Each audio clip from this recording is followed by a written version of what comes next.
네, 이어서 김기성 앵커와 또 뉴욕 증시 관련한 이슈들 함께 말씀 나눠보도록 하겠습니다. 간밤에 뉴욕 증시 굉장히 큰 폭으로 하락을 했다가 이제 나스닥이 조금 올라오면서 엇갈린 흐름을 좀 보여줬는데요. 지표 말씀부터 좀 나눠보도록 하죠.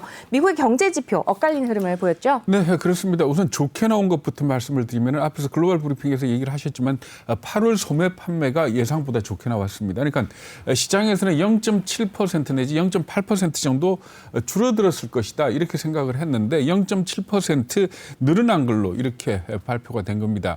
사실 이 소매 판매에 관심을 쏟는 이유 중에 하나는 뭔가 하면은 미국 경제의 소비가 차지하는 비중이 70%이기 때문에 소비가 늘어나야지 미국 경제 회복세가 계속된다 이렇게 볼 수 있는 거거든요. 그리고 생산과 관련된 지표도 좋게 나왔습니다. 필라델피아 연은이 발표하는 제조업 지수인데 이거는 뉴욕주 인근의 세 개 주의 제조업 상태를 얘기를 하는 겁니다. 그런데 이 필라델피아 제조업 지수가 지난달에 19.4에서 30.7로 높아진 겁니다. 그러니까 이 기준이 0을 기준으로 해가지고 위축과 확장을 의미를 하는데 지난 4월 달에 50부근을 찍으면서 사상 최고치를 기록을 했었거든요. 그러고 난 뒤에 4개월 연속해서 둔화되고 있었는데 다시 크게 반등을 했다 이렇게 보시면 될 것 같습니다. 그러니까 지금 뉴욕 증시를 놓고 제일 걱정했던 거는 뭔가 하면은 테이퍼링은 피할 수 없을 것이고 그렇다면은 경제가 빨리 회복이 돼야지 그나마 고물가 고성장으로 갈 수 있다라고 그렇게 기대를 하고 있었는데 사실 경제가 둔화되는 것 아니냐라는 그런 걱정들이 있었거든요. 그런데 한 달치만 갖고 속단하기는 이러지만 일단 소비와 생산 지표가 좋게 나왔다는 거는 주가에 상당히 도움이 된다 이렇게 봐도 틀림없을 것 같습니다. 네. 그런데 보면 또 실업수당 청구 건수 또 늘어났잖아요. 네, 그렇습니다. 네. 이번에 실업수당 청구 건수를 좀 주목을 했던 이유가 하나 있습니다. 왜 그런가 하면 9월 6일부터 연방정부가 지급하는 추가 수당이 끊겼지 않습니까? 그렇죠. 그렇기 때문에 아무래도 이 신규 실업수당 청구 건수가 좀 줄어들 것 같다 이렇게 예상을 했는데 전주 대비해서 2만 명이 늘어났고 예상보다도 조금 많았습니다. 그러니까 33만 2천 명을 기록을 했거든요.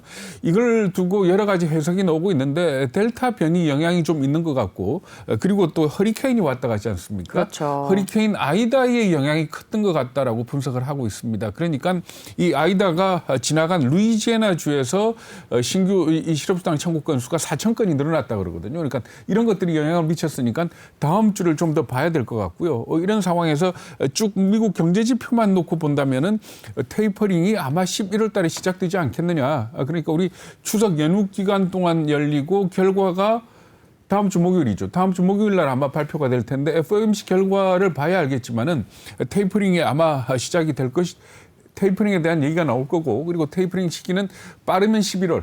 늦어도 내년 1월에는 시작이 될 거다. 이렇게 본다면은 소비도 늘고 생산도 호전을 보인다면은 미국 달러화가 강세로 갈 것이다. 이렇게 볼 수가 있는 겁니다. 이렇게 된다면은 아무래도 신흥시장을 중심으로는 좀 어려워지지 않을까 이렇게 볼 수 있을 것 같습니다. 네, 말씀 잘 들었습니다. 이어서 또 다른 소식도 좀 살펴볼 텐데요. 네. 폭스바겐. 소식이 있더라고요. 배터리를 자체 생산하겠다 이렇게 밝혔죠. 네, 그렇습니다. 그러니까 폭스바겐 그러면 세계 2위 자동차 생산 업체죠. 그런데 한국과 일본, 중국으로부터 거의 전량의 배터리를 갖다가 수입을 해서 쓰고 있었는데 2024년까지 41조 원을 투자를 해가지고 배터리셀을 자체 생산하겠다 이렇게 발표를 했습니다. 그래서 2030년까지 이 배터리 공장을 갖다 모두 6개를 짓고 이 공장이 각각 최대 생산 능력을 40기가와트시로 하겠다 이렇게 밝힌 겁니다. 그러니까 이 정도라면은 500만 대에 장착되는 배터리를 생산해낸다 이렇게 보시면 되는데요. 그러니까 이 배터리 관련해서는 한번 유의 깊게 봐야 될 부분이 뭔가 하면은 우리가 반도체 얘기할 때는 초격차 얘기를 하지 않습니까?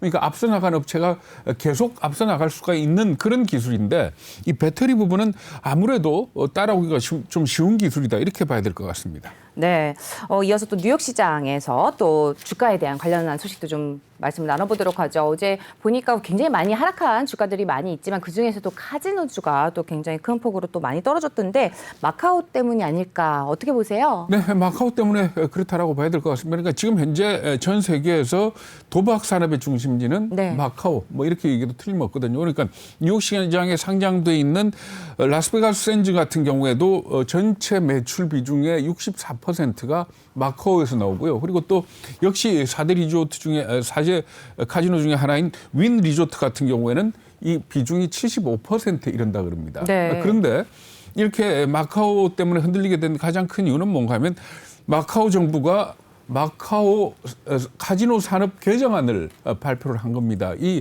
카지노 산업 개정안에 따라 가지고 앞으로 이 마카오에서 영업하기가 어려워지지 않겠느냐.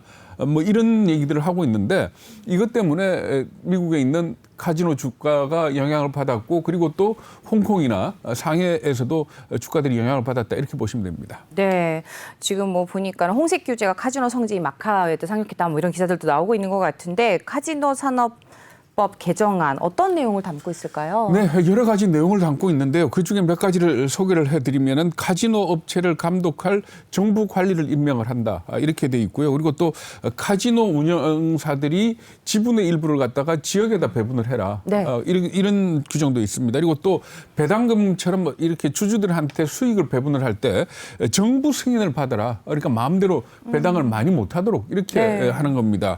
여기다가 제일 중요한 게 뭔가 하면은 카지노 운영 허가증 발급을 수량과 기한을 수정하겠다라는 그런 내용인데 이런 카지노 이 개정안 같은 경우에는 앞으로 45일 동안 시장의 의견을 수렴을 하고 그 과정에서 5번 공청회를 거친다 이렇게 되어 있지만은 뭐 중국 정부가 생각한 게 어그러지는 경우는 없었으니까 그대로 간다 이렇게 봐야지 옳을 겁니다. 그런데 이 중에서 제일 무서운 게 뭔가 하면 이 운영권과 관련된 문제입니다. 그러니까 이 라스베가스 샌즈의 자회사 차이나 샌즈 같은 경우에 네.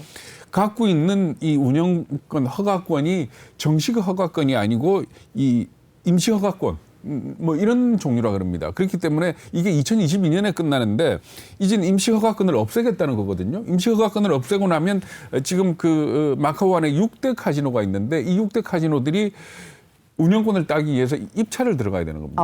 이 입찰을 들어가게 되면 운영권을 꼭 딴다는 보장도 없고 따더라도 굉장히 비싼 가격에 운영권을 따게 된다면 수익이 크게 악화되지 않겠느냐 하는 그런 얘기들을 하고 있는 겁니다. 그래서 이렇게 된다면 결국은 마카오도 이 카지노 산업을 운영하기에 어렵지 않겠느냐라는 그런 얘기들이 나오고 있는 겁니다. 네, 뭐 왜 이런 규제에 나서게 된 거죠? 그러니까 중국이 일단 내걸기는 카지노라는 산업 자체가 돈 세탁에 사용이 된다. 그래서 이 부분을 갖다 규제를 하겠다라는 그런 뜻이 있다 그러는데 그것 말고도 공식적으로 내걸기는 현재 마카오라는 도시가 네. 도박 산업이 전체 지역 경제에서 차지하는 비중이 55%라 그럽니다. 그러니까 거의 도박으로 먹고 사는 도시다 이렇게 보시면 되는 네, 건데 그렇죠. 이걸 갖다가 좀 다변화시키겠다라는 그런 뜻이 있다 그럽니다. 그런데 가만 생각을 해보면 결국 마카오에서 도박 산업으로 돈을 버는 거는 미국 기업들 아닙니까? 그렇죠. 그러니까 아마 이런 부분에 대한 생각도 좀 개입이 된 거 아니냐라는 그런 해석들을 하고 있습니다. 네, 말씀 잘 들었습니다. 지금 살펴보면 또 관련 기업의 주가가 하루에만 또 22조 원가량 증발했다 이런 소식들도 들려오는데 이렇게 되면 국내 카지노 업체들은 또 영향이 없지 않을까. 어제는 좀 네. 주춤했습니다만은 국내 카지노 업체들 주가 흐름을 보면은 쭉 떨어지다가 지난달 20일부터 좀 반등을 했습니다. 그러니까 네. 우리나라 국내 카지노와 관련된 대표적인 주식 잘 아시겠지만은 강원랜드 그리고 파라다이스 그리고 GKL이라 그러죠. 네. 그랜드 코리아 레저 이렇게 있고요. 그리고 또 제주도의 그 카지노를 갖고 있는 롯데관광개발도 카지노주로 분류가 됩니다. 그런데 이 주식들이 최근에 좀 오름세를 보이고 있는데 이건 역시도 뭐 어떻게 본다면 델타 변이 내지는 이 델타 변이 확산에도 불구하고 위드 코로나 정책이 되면은 아무래도 카지노 찾는 사람이 많지 않겠느냐 하는 그런 기대 때문인데 여기에다가 마카오 시장에 대한 중국의 규제가 호재로 작용할 걸로 이렇게 기대를 하고 있는 것 같습니다. 그러니까 중국 사람들 같은 경우에 이 도박을 워낙 좋아하는 데다가 마카오에 대해서 규제를 한다면은 결국 그 인근 국가로 갈 수밖에 없지 않겠느냐. 근데 현재 중국의 다른 나라와 관계를 볼 때 우리나라 쪽으로 많이 올 것이다 하는 그런 기대가 내포가 돼 있다. 이렇게 봐도 틀리지 않을 것 같습니다.